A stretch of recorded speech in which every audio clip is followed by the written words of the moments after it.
bless ang bawat isa. At it's time for giving.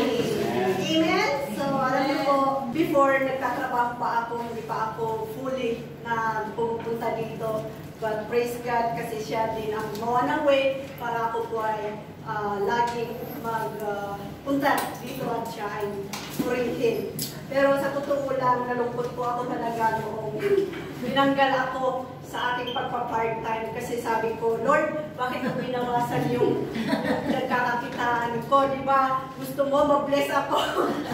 Kasi marami pa tayong, the more nakikita ka, marami po tayong tutulungan. Yun yung mindset ko, but hindi po pala yun yung gusto ng Panginoon kasi gusto niya na yung puso po natin ay nakatulong po sa Kanya at yung puso po natin ay siya yung ating wino-worship. At nag-remind po talaga sa akin kasi nag-exhort po kasi ako nung July 7 at yung sinabi ko doon na hindi kailangan ng Panginoon ang pera po natin. Ang kailangan na Panginoon ay yung puso po natin. Amen. Yun talaga yung nag-remind sa akin kasi hindi pa yung nangyari na tatanggalin ako sa aking part-time.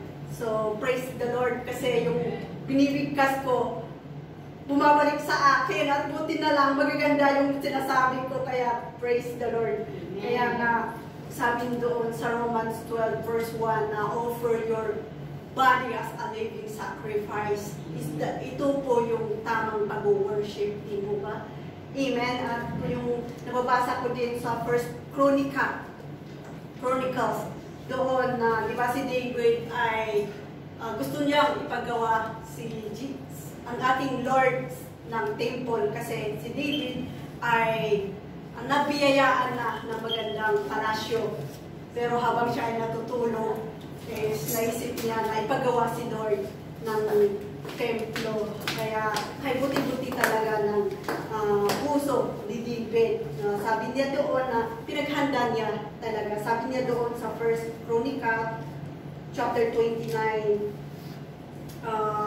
verse 2 to 3. Sabi niya, dahil dito sinikap kong magtipon ng mga gagamitin para sa templo ng aking Diyos tulad ng ginto, pilak, tanso, bakal at kahoy.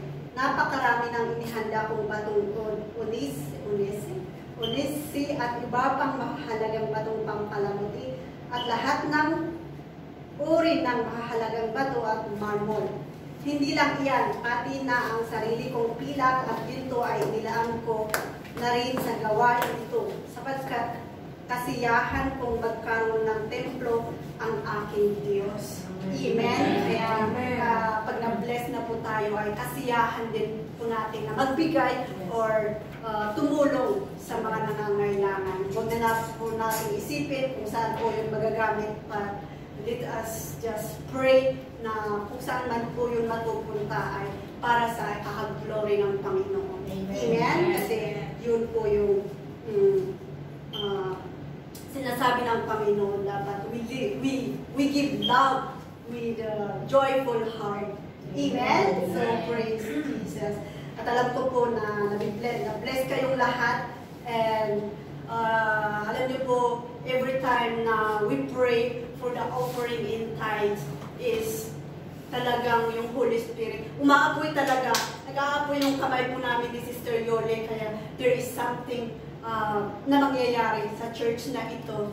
Amen. Privilege na po tayo sa Panginoon, hindi sa mga tao, but let us focus to the Lord. Amen. So, hawakan po natin ang ating offering at tayo po ay manalangin. Yes, Jesus. Yes, Lord, Father in heaven, holy be your name. Thy kingdom come, thy will be done on earth as it is in heaven. Once again, maraming salamat sa pagpapala na pinagkaloob mo, Lord. Hindi man po ito namin pinapansin, but Lord, ikaw God ang magbigay ng opening heart mo namin, eyes para makita ang blessing na pinagkakaloob mo po sa amin.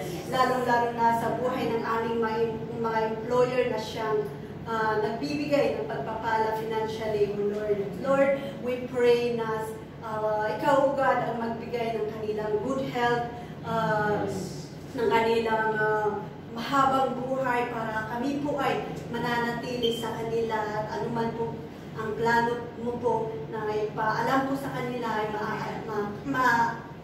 malalaman po nila sa pamamagitan ng inyong pangalan. You will be blessed according to your will, na we become light and salt in their life in Jesus' name. So Lord, patuloy mo i-bless ang bawat isa.